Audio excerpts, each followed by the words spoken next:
அது வந்து இப்போ கடந்த வருஷம் நம்ம பார்த்தோம். கடந்த வருஷத்துல குறிப்பா கிருஷ்ணகிரி மாவட்டம், தருமபுரி, சேலம் மாவட்டம், அது வேலூர், திருப்பத்தூர், ராணிப்பேட்டை இங்கெல்லாம் போன வருஷம் ஒரு நிகழ்வு பொறுத்த வரைக்கும் வங்கக்கடல்ல உருவாகி அது தமிழகத்துல கரையை கடந்து உள் மாவட்டத்தின் வழியாக பயணித்ததன் காரணமாக உள் மாவட்டத்திலும் அதிக மழை பொழிவு நமக்கு வந்து போன வருஷத்துல அதிகமா கிடைச்சது.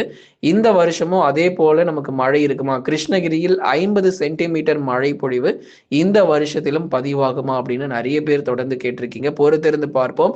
இரண்டாவதாக, அதாவது அடுத்து வரக்கூடிய தாழ்வு பகுதி ஒரு தீவிர நிகழ்வாகி அது நம்ம தமிழகத்தில் முழுமையாக கரை கடக்கும் பட்சத்தில் எல்லா மாவட்டங்களிலும் உறுதியாக கனமழை கிடைக்கும். பொறுத்திருந்து பார்ப்போம். இந்த நிகழ்வுகள் எங்கே கரை கடக்கும் அப்படிங்கிறது அடுத்தடுத்து வரும் நாட்கள்ல நிச்சயமா உங்களுக்கு நம்ம அறிவிக்கிறோம். மோந்தா புயல் பொறுத்த வரைக்கும் ஒரு பாதுகாப்பான நமக்கு வந்து எந்தவித ஒரு சேதங்கள் அல்லது பாதிப்புகள் சென்னையில எந்த விதமான ஒரு வெள்ளப்பெருக்கும் ஏற்படாமல் நம்ம வந்து